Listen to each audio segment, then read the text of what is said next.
Hello, hello, hello. This is Sheba. Welcome to Sheba Sunday. My loves, it has been a minute since I've spoken. Whew.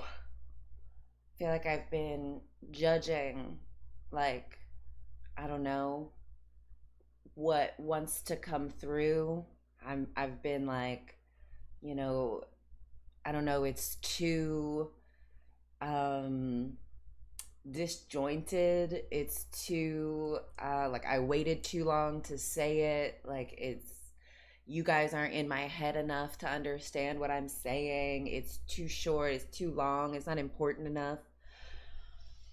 Man, who knows?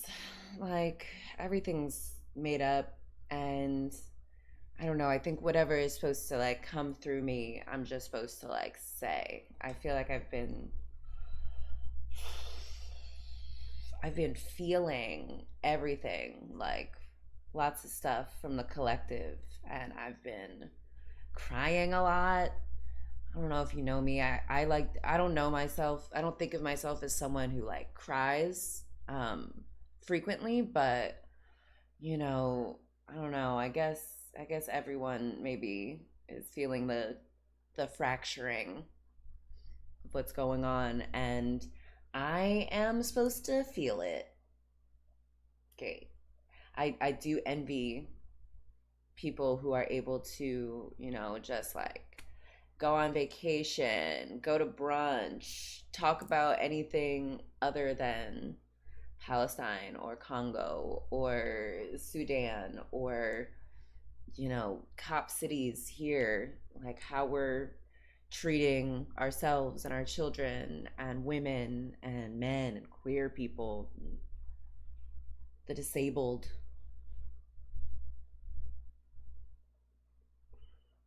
Do you like this new camera though? Do you see this new lens? Things look more like, I don't know, real now to me and just more legit. Um, I love it.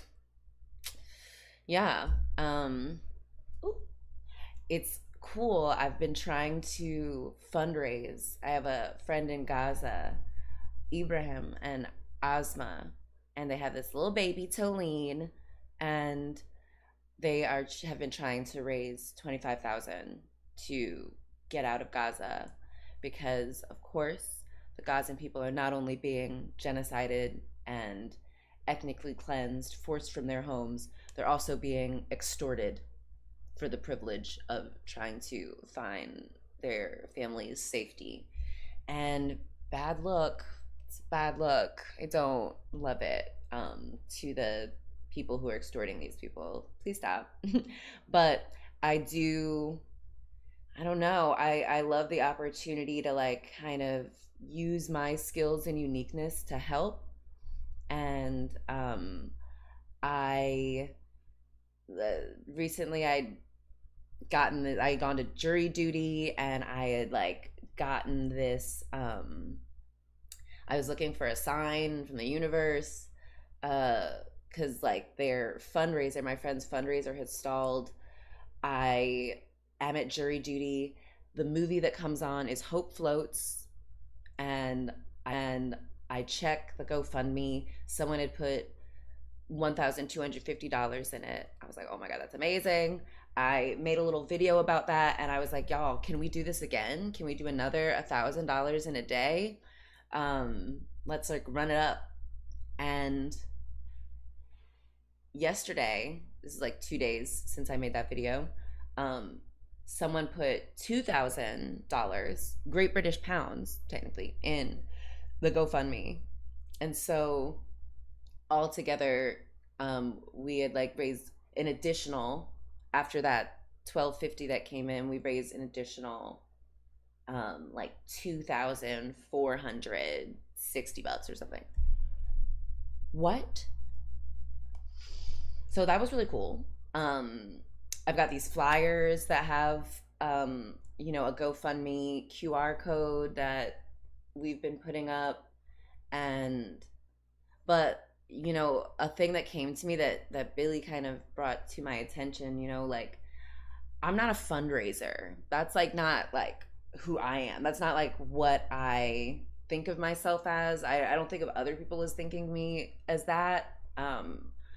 As opposed to people who like that is literally their job. Like on their LinkedIn, they've got like a fancy, way of saying they are good at parting people with their money. And yeah, I've always thought of that as a good skill, and not just in like the job of fundraising. I think in the job of sex work, um, being a stripper, like anyone who's able to part someone with their money, I think that's like a very valuable skill, and I'm very interested in that. And so anyway, um, I realize though I'm not a fundraiser. That's not like my unique gift and perspective. I think one of my gifts is storytelling and connecting the dots and creating like a more positive, generative vision or like way forward. Um, and comedy, delighting people. I think I'm like extra delightful. I'm just like very good at bringing joy into people's lives in various ways.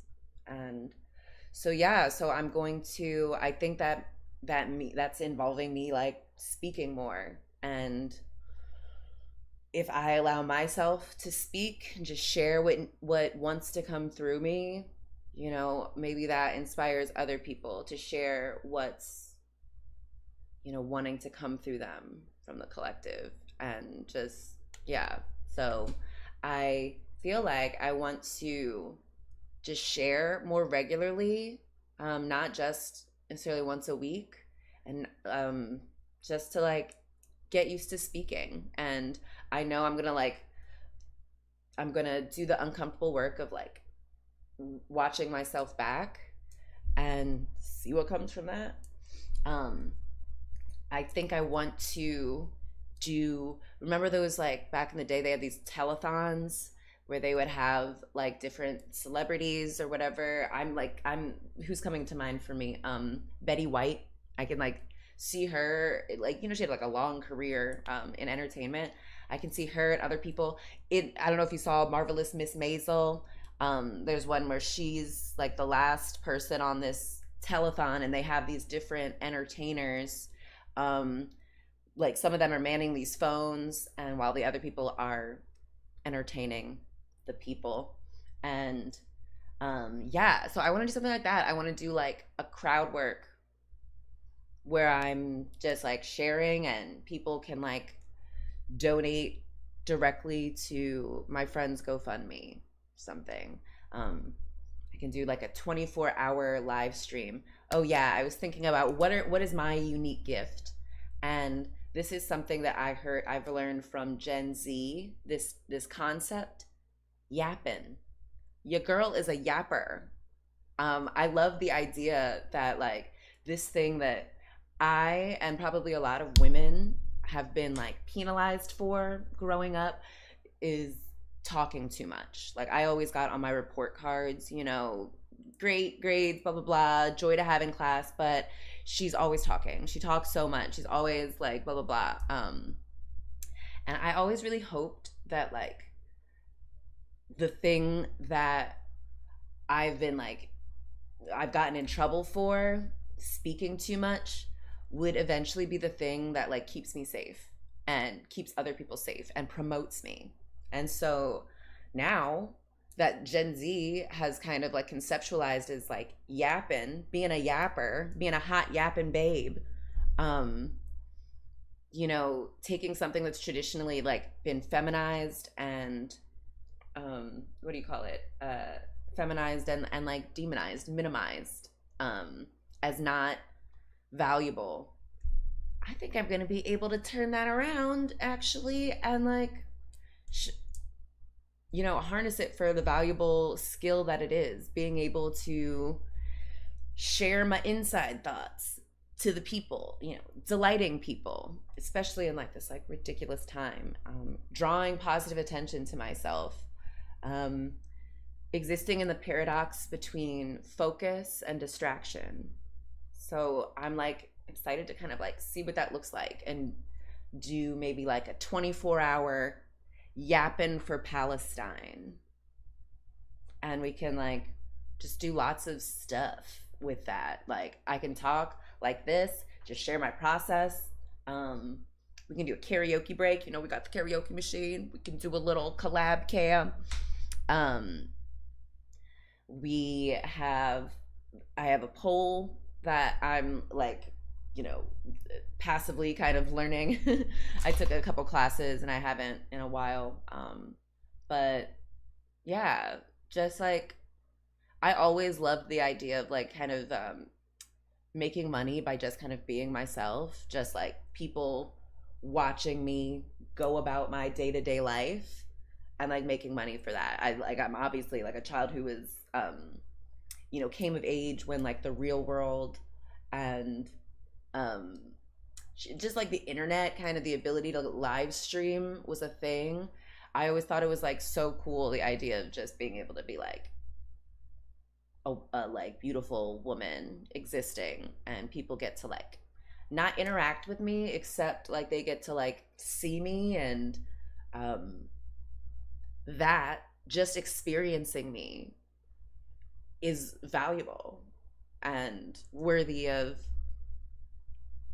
payment, receiving energy and attention. Like that's dope. I love that. So yeah, I'm gonna think about that, and because I have like so many interesting, like kind, compassionate, creative friends and people I know who are, who have valuable offerings to share with the world. And so yeah, like I want to find a way to like we're gonna try to figure out Twitch streaming, and just like direct eyes to us, and like you know, we can be a focused distraction and talk about Palestine, connecting the dots with colonialism and white supremacy, shame, capitalism, ecocide, ableism, all the things we have, racism, and also pointing out the absurdity of that and the humor in it, the things that like connect us. And yeah, yeah, I'm excited to see what comes of that. And that feels like so much more aligned than simply kind of asking people for money to kind of like out of the goodness of their heart. It would be great if people would give that way, and I have been receiving funds that way, and that is really awesome. Please don't be shy. If that is how you want to contribute without me giving anything back, that would be great. But I'm happy to share of myself in order to inspire other people to part with their money, to part with their resources and to give from their overflow. Yeah. Um yeah, what was another thing I was gonna say? First of all, like look at how beautiful I am. Like I love opportunities to just like admire, like, oh my goodness. Perfection. Do you like my nails? I don't know if I've done a Sheba Sunday since I've gotten these ones. This is again Glass Blowers quarter um inspo nails. So pretty. I like love these. These have been almost like 4 or 5 weeks. So they're grown out, but like so cute. Oh, love. Yeah. So that's what I've been thinking of and working on, and I've been seeing I'm sitting right now on this like wobble stool that Billy got. He got us, he was like, I'm gonna get us new office chairs, and he ended up with the most like, this must be like an Israeli CIA collabo torture device, this freaking thing. But actually I kind of love it um for my like podcasts and things. It's like kind of the perfect height, and I get to like sit in a comfortable but weird position, and you can't even really tell. I look like I'm just kind of being crazy, but actually, like my leg is up here. Yeah. So yeah. So I'm gonna be this week. I'm gonna be working on my comedy. I'm really going to, I write every day. But I'm really going to like try to not censor myself from like getting like this comedy set. I like keep catching glimpses of it, snippets of it as I'm like pacing outside and talking to myself and daydreaming and stuff. Um, so I really want to invite myself to let it come out. And because I'm seeing, I think part of my purpose is to do comedy. Like, really glad that that's my purpose. I know other people have um, purposes that to me would seem like difficult and stressful and, is not aligned. And so I'm really glad that mine is just like being a clown. Like, mine is delighting people and connecting us with like laughter, beautiful common language. So, yeah, I'm excited. I've had a lot of, um, it's wild. I feel like the algorithm, the universe, the collective has been, you know, inviting me in different ways, just showing me different like I'm a word witch. Like language really affects me, and so I've been receiving messages in lots of different ways that like really resonate with me through different people, different like women. Sometimes are the women are doing so good. I'm really impressed. I'm really happy to see us coming into our own, stepping into our power, picking up our tools, learning how to harness them, and recognizing like no one's coming to save us. So we gonna have to, you know, do it. If we wait around for these dudes to do it, to lead us, oh girl, you see what we'll end up. Not here. This is where we end up if we're led by a woman. If we let women and feminine energy and the collective lead us. But all the genocides, yeah, that's being led by men. Um, all of the enslavement, all of the fear of being seen, all of the fear of being heard and misunderstood. That's like following the masculine, and we don't need to do it. You can, you know, you'll like the results of that are more predictable. Um, but I gotta tell you, it's just really awesome on this side, and I'm really glad that the messages I've been receiving are like, trust yourself, sheeps. Like, you know what to do. Like, what you think to do is best. And when you do a thing, it's gonna help future versions of you figure out what the next thing to do is. So just do the thing. Um, yeah. So I'm just gonna like do the thing a little. This week is Juneteenth. A recently, I think within the past year, newly federally recognized holiday. It commemorates like when they got the news that slavery had ended. They got the message that slavery ended in Texas. And you know what I was thinking about? Like, because I think it was like 2 years after the Emancipation Proclamation or something. 2 months, 2 years. Anyway, I recognized that it actually didn't take 2 years for information to travel back then. So why did it take that long for, Texans or wherever like this other the South to get the message that like we're not doing this anymore? And it makes me think of like Brown versus Board of Education, which brought us desegregation, which has its faults, lots of them. There were actually two Brown v. Boards of Education. They had the first Brown v. Board of Education, which everyone kind of knows of, but when they ordered these school districts to desegregate, um, the school districts were just like, well, fine, but it's going to take us a long time, so they just dragged their feet. um, Rather than comply with the desegregation order, Queen Anne's County, Virginia, they closed the school system rather than just let black people go to the same schools as their children. They closed the school systems. So, and they reopened it like 5 years later. And so children who stopped going to school at 12 just didn't have school to go to. So would either have to work or, well, that's it, work. And, uh, yeah, and so by the time they reinstated the school, they're what, like 15? What, I mean, I'm sorry, like 17? What 17-year-old is going to want to go back to like be around other like 12-year-olds?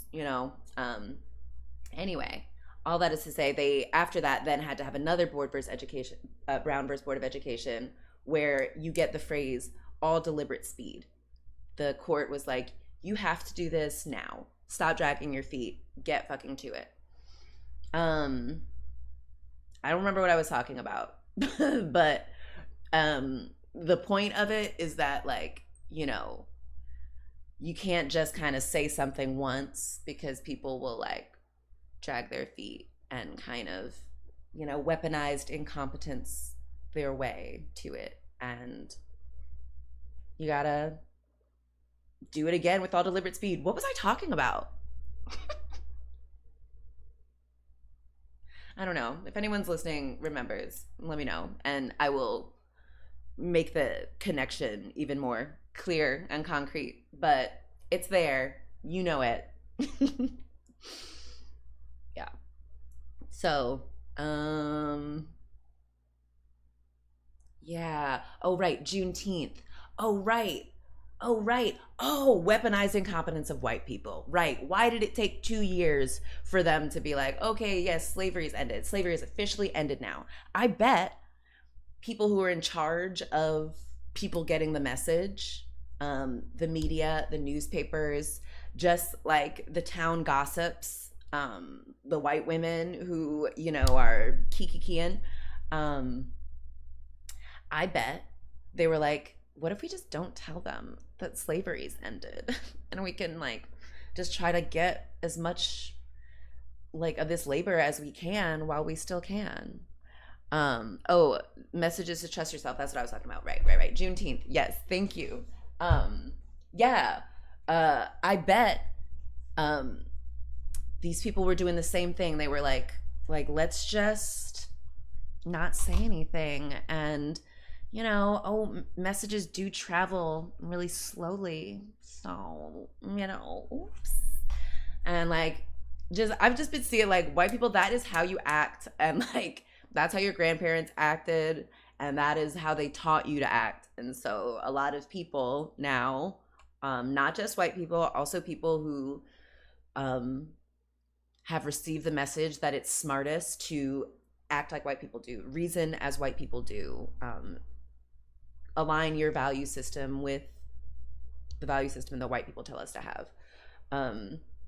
I can see, those people just understanding they were able to get away with a bad thing just because no one else was going to say anything. Who's going to say anything? The slaves, we're going to still be able to use coordinated violence to kind of be make me, Anyway, so it's interesting now to see the government celebrating this as oh, this is when we freed the slaves. I'm just so fed up with the hypocrisy and the gaslighting and the silencing, the whitewashing of the narratives, the duplicity, the Wizard of Oz, dude, old dude behind a curtain who's just bullshitting everyone and with smoke and mirrors. Over it. We've been doing it too long. It has not worked. It's a bad look. Everyone hates it. So yeah, I'm excited. I don't know, Jude Teeth. It feels like a season of liberation, of truth, of messages being relayed, even if they are not necessarily received. And yeah, so I don't know. Yeah. Anyway, I think that's it. Maybe I'll come back tomorrow and say some more stuff that comes to me. And I think you guys are going to love it. So I hope you guys do something brave this week, something outside of your comfort zone, and know that like your future versions of you will thank you. Know that I will be very impressed with you personally, and that it's like really cool for me to be impressed with you. Yeah. And just remember, like, all of this is made up. So let's like create something much, much better than what we've been given. Literally anything would be better than what we've created. So, yeah. I don't think I've done this in a while. Okay, bring your forehead up to the camera, to your put your forehead on your screen, whatever you're watching on. Love you. It's all made up. I'll see you later. Watch how Billy sees it tomorrow. Check out what we've been doing. We've just been like, I don't know, creating and releasing stuff. So check it out. You're gonna love it. And it's for you guys. I think you asked for it. You wanted this. This is what you asked for. So please enjoy. All right. See you guys later. Love you. Bye. Oh, I can end it this way. Hold on. Bye. Damn it. Oh, it didn't work. All right. Hold on. Hold on. Let's go down here. And we are outie.